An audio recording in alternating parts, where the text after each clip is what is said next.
السلام عليكم أساطير HD أكشن. بطل فيلمنا النهاردة بيطلق لعنة شياطين خطيرة جدا من غير ما ياخد باله، وبسبب كده بيضطر يروح يحقق في لغز أخطر قضية عرفتها المدينة ويتحدى القوى الخارقة للطبيعة.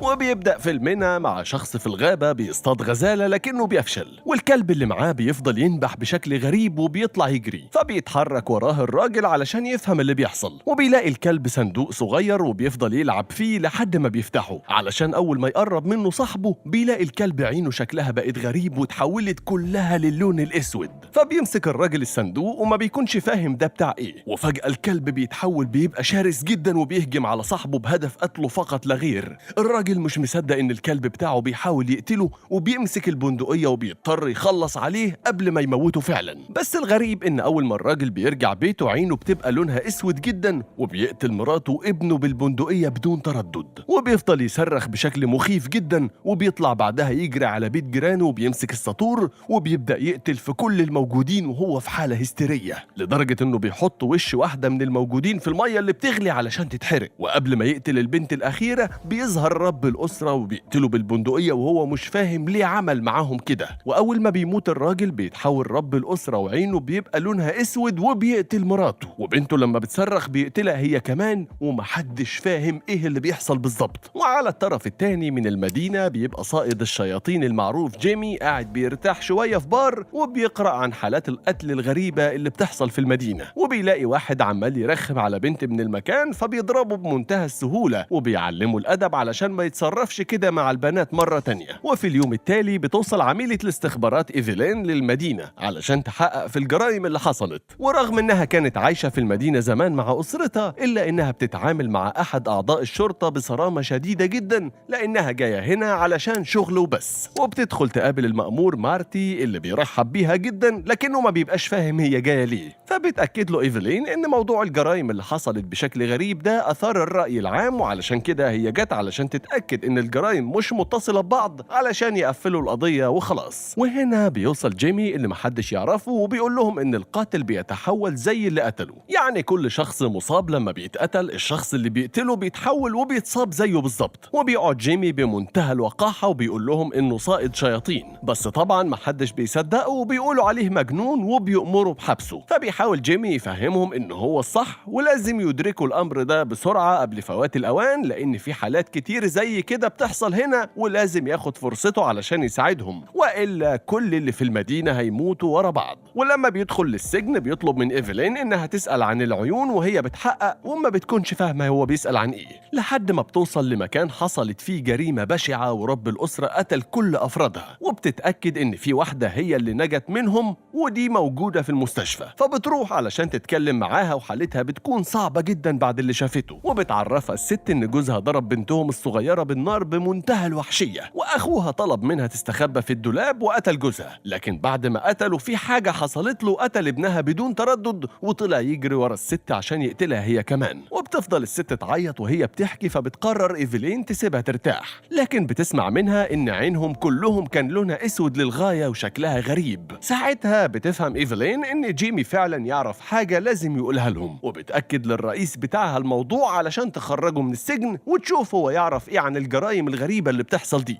بس طبعا أول ما بتروح له جيمي بيبقى متأكد إنها عرفت الحقيقة وعايزة مساعدته، وعلشان كده بيخليها تعزمه على الأكل الأول ومعاها مارتي. وبيبدأ جيمي يشرح لهم إن اللي بيعمل كده هو شيطان خطير جدا وجيمي كان بيطارده لنص حياته حرفيا، وبيأكد لهم إن في شياطين كتير في العالم وكل واحد فيهم بيتصرف بطريقة شكل بتعبر عن نوعه. كل واحد من الشياطين دول عنده طريقة للتحول، في اللي بيلبس الشخص وبيسيبه بعدها بثواني بس بعد ما بيكون عمل اللي هو عايزه، وفي اللي بيلبس الشخص للأبد وأنواع غيرها كتير، لكن المهم هو النوع اللي بيتعاملوا معاه دلوقتي، وده شيطان بينتقل بين أجساد الناس عن طريق القتل. وده معناه إن الحل الوحيد للسيطرة على الشيطان ده هو إنك ما تقتلوش أصلا. طبعا إيفيلين مش فاهمة لو ما قتلوش هيعملوا معاه إيه يعني، فبيعرفها جيمي إن أبوه كان بيشتغل صائد شياطين برضه وقدر يقبض على الشيطان في شبكة وأخد سم وبعدها قتل الشيطان، وده معناه إن أبو وجيمي ضحى بنفسه علشان يحبس الشيطان للأبد. لكن للأسف بعد مرور السنين قدر الشيطان إنه يهرب من جيمي، وبعد ما بيطلعوا من المطعم بيطلب منهم جيمي إنهم يعرفوا مين آخر شخص قتل، وده هيبقى هو الشيطان اللي جواه دلوقتي. فبتأكد له إيفلين إنهم ما ينفعش يقولوا للناس حقيقة إن في شيطان بيطاردهم وهيقتلهم كلهم من غير دليل. فبيأكد لها إنه هيروح لآخر شخص قتل وهيثبت لها هناك. فبتقرر إيفلين إنها تروح معاه علشان تتأكد بنفسها من كلامه إنه مش بيضحك عليهم. وبالفعل بيوصلوا للمكان في الليل، وبيجهز جيمي الإله بتاعه اللي بيقدر عن طريقها يرمي شباك على الأشخاص ويحبسهم بسهولة. وأول ما بيظهر الشخص اللي هم عايزينه بيطلب من إيفلين إنها ما تضربش النار تحت أي ظرف وإلا هتندم وهتموت. وبيرمي الشباك على الشخص وبيتكلم معاه، لكنه بيتأكد إن الشيطان مش جواه. وبيفهم من الشخص ده إنه ضرب النار على بنت الراجل اللي كان عمال يموت فيهم، لكنه فضل عايش وخرج من غير ما يقول ولا كلمة، علشان يفهم جيمي إنهم بيدوروا على شخص تاني. وأثناء ما كان بيتحرك بالعربية مع إيفلين بتتعطل بيهم العربية في مكان ما، وبيحس جيمي بحاجة غريبة. فبيطلب من إيفلين تفضل في العربية وبيروح يدور على اللي حسه بيتحرك في الغابة. لكن وأثناء ما إيفلين قاعدة في العربية بتتفاجئ بالشخص اللي بيدوروا عليه بيحاول يهجم عليها، ولما بترفع المسدس عليه بيستخبى فوق العربية، ولما بتنزل من العربية بيشدها وبيقدر يمسكها. بس الغريب إنه كان عايزها تقتله، لكن جيمي بيوصل وقبل ما بيعمل حاجة بيقدر الراجل إنه يضرب النار على كتف جيمي من مسدس إيفلين. بس جيمي بيطلع مسدس طلقات مطاطية وبيضربه بيه علشان يبعد عنه. وهنا إيفلين بتصدق كل كلام جيمي بعد اللي شافته، وبيقرروا إنهم يروحوا لفندق معين يرتاحوا فيه النهاردة وجيمي يعالج إصابته. وهناك بتحكي له إيفلين إنها شافت حاجات مرعبة لما قرب منها الشيطان، وبيستغرب جيمي من كلامها. وبينزل يتصل على أحد معارفه وبيطلب منه التحقق من سلالة إيفلين وشجرة عيلتها، لأنه شاكك إنها ممكن تكون من أصول معينة بيحبها الشيطان، وعلشان كده كان عايزها تقتله ويستحوذ على جسمها. ولما بيلاقي إيفلين نزلت من الفندق بيروح لها وبيعرف منها إن البيت اللي واقفة قدامه ده كان بيتها زمان، لكن بسبب لعنة معينة حصلت في المكان زمان أهلها كلهم ماتوا مع البيت، وإيفلين قدرت تنجو بأعجوبة. فبيقرر جيمي يصارحها بموضوع الحاجات اللي شافتها في عيون الشيطان، وإنها ممكن تكون بتنحدر من عائلة ليها بعض السلطة على الشياطين،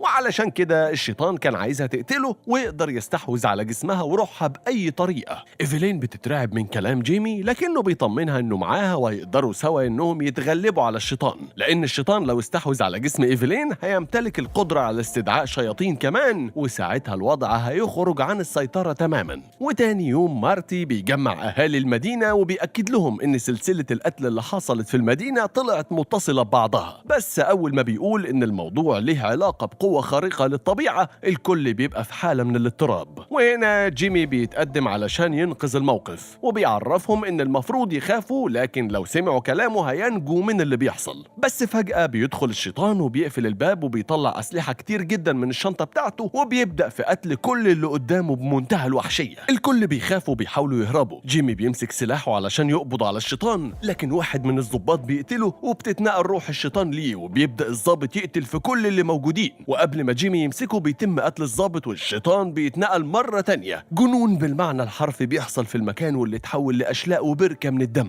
وجيمي كل ما يحاول يقبض على الشيطان يلاقي حد بيقتله وبيتنقل لروحه، لحد ما بتقتله ست كبيرة وبتنط من الشباك ومعاها المسدس وشغالة قتل في كل اللي بتقابله، لحد ما بيخبطها سواق عربية غصب عنه وبتموت. فبيتحول سواق العربية وبيطلع يجري ورا الناس وبيدوسهم بطريقة بشعة. فبيتقدم جيمي علشان يقبض عليه، لكن قبل ما يعمل حاجة واحد من اللي في الشارع بيقتل الشيطان، فبتتنقل روحه مرة تانية وبيقدر انه يهرب من جيمي برضه. وطبعا بعد الكارثة اللي حصلت دي جيمي بيكون متضايق على الآخر، وبيطلب من إيفلين انها تفضل هنا وهو هيقدر يمسك الشيطان لوحده من غير مساعدة. في الوقت ده الراجل اللي لبسه الشيطان بيبقى وصل لبيت فيه طفلين، فبتخاف واحدة منهم وبتمسك البندقية وبتضرب عليه لما بتشوفه هيقتل أختها، وبكده الشيطان بيتنقل للطفلة الصغيرة من جديد. أما المأمور مارتي فبيكون حاسس بالذنب إنه جمع الناس دول كلهم وماتوا بسببه، ولما ولما بتحاول إيفلين تحفزه وتقول له إنه ما كانش ذنبه، بياخد عربيته وبيمشي وهو حزين. في نفس الوقت ده جيمي بيروح للكنيسة علشان يدور على الشيطان، والقس بيبدأ يزعق معاه وبيتهمه إنه سبب كل اللي بيحصل هو وإيفلين اللي أمها كانت بتتعامل مع الشياطين. ولما بيحاول جيمي يهدي القس ما بيقدرش، وبيفضل يزود اتهامه إنه سبب موت كل اللي في المدينة وبيرشه بالملح. فبيتعصب جيمي وبيضربه بطلقة مطاطية علشان يقعد شوية ويهدى. وبيتقابل جيمي مع إيفلين مرة تانية اللي بتكون مصممة إنها تساعده في القبض على الشيطان. وفجأة بيلاقوا واحد جاي بيجري مع العربية بتاعته وبيقول لجيمي إن بنته اتجننت وقتلت أختها وعينيها سودة بشكل مرعب. فبيفهم جيمي إنها بقت الشيطان، وبياخد إيفلين وبيتحركوا معاه على هناك. وبيبقى الراجل حبس بنته في مكان في البيت علشان حس إن فيها حاجة غلط ومحتاجة مساعدة. وبيعرفوا جيمي إن الحل الوحيد لبنته إنه ياخد سم ويقتلها، وكده هيريحها وهيريح المدينة كلها، لأنه هيبقى تخلص من الشيطان زي ما عمل أبو جيمي زمان. فبيوافق الأب بعد تردد كبير، وبيشرب السم وبيمسك البندقية علشان يقتل بنته الوحيدة. لكنه قبل ما يعمل حاجة بيوصل أتباع إيفلين وبيقبضوا عليهم وبيرفضوا يكملوا اللي بيعملوه، والسم مفعول وبيشتغل، والراجل بيقع على الأرض ميت. ورغم التحذيرات إلا إن رجال الاستخبارات بيطلعوا إيفلين وجيمي بره وبيفتحوا الباب، فبتنط عليهم البنت الصغيرة وبتفضل تقتل فيهم كلهم بمنتهى الوحشية، لدرجة إنهم ما بقوش مصدقين إنها بنت صغيرة بسبب الطريقة القاسية اللي بتقتل بيها. وهنا الكل بيبدأ ضرب النار عليها بلا هوادة. وبيطلع صديق إيفلين يحذرها، لكنه بياخد طلقة من زميله اللي اتحول وشكله هيموت بسبب الإصابة. وبيوصلوا لمكان معين وبيحذروا صديق إيفلين وبيفهموه إنه لازم يصدق كلامهم وإلا الكل هيموت. وبيحكي لهم الراجل إن البنت الصغيرة قتلت 3 من رجاله، وبعدها واحد من رجالته اتحول وضربه فاداله ضربة في بطنه وجري. فبيفهم جيمي إنه هيتحول للشيطان بمجرد موت الراجل ده. وقبل ما بيعملوا حاجة بيتحول فعلا وبيقع جيمي على الأرض. فبترفع إيفلين السلاح على نفسها وبتأكد له إنها هتقتل نفسها علشان ما يستحوذش عليها أبدا. بس صديقها بيمسك المسدس وبيبقى عايزها تموته. وهنا بيفوق جيمي وبيطلق عليه الشباك وبيسحبه معاه. وبيأكد جيمي لإيفلين إنه هيقتل الشيطان ويموت نفسه علشان العالم يتخلص من الشيطان ده للأبد. وبالفعل بيقعد يجهز السم القاتل اللي بيصنعه، وبتربطه إيفلين في شجرة وخلاص كل حاجة بتجهز. لكن فجأة القس بيوصل مع مجموعة من الناس اللي معاهم أسلحة وبيطلبوا منهم يسيبوا الراجل اللي رابطينه. ولما بيتدخل جيمي بيضربوه وبيحرروا الشيطان فعلا. وطبعا أول ما فكوا الراجل بدأ يقتلهم واحد ورا التاني بمنتهى القوة وبدون تردد بسبب تحكم الشيطان فيه. وأول ما بيقتلوا واحد من أتباع القس بيتحول وبيكون معاه قنابل بيقتل بيها واحد تاني. فبيقتلوا القس وهو مش فاهم حاجة. وهنا بيتحول القس للشيطان وبيكون واقف قدام إيفلين وعايزها تقتله بأي طريقة علشان ياخد جسمها. لكن جيمي بيحاول يدافع عنها وبيضربه، لكنه بيفشل وبيكون خلاص هيقتله. بس إيفلين بسرعة كبيرة بتلبس المتفجرات اللي كانت معاهم وبتقرر إنها تضرب الناس على القس علشان الشيطان يتحكم فيها هي. وأول ما الشيطان بيلبسها بتطير في الهواء علشان حس بالقوة أخيرا. لكنه بيتفاجئ إن إيفلين كانت شايلة فتيل القنابل وبيفجر لتحت. وبيقوم جيمي ياخد روح الشيطان علشان يحبسها من تاني، وبعدها بياخد مركبة وبيقرر إنه يسافر لنقطة بعيدة ويرمي فيها الصندوق اللي فيه الشيطان على أمل إنه ما يظهرش تاني للعالم. وبكده بينتهي فيلمنا النهاردة يا أسطورة. ما تنساش تدعمنا بلايك وتكتب لنا رأيك في كومنت علشان توصلك كل ملخصات HD أكشن.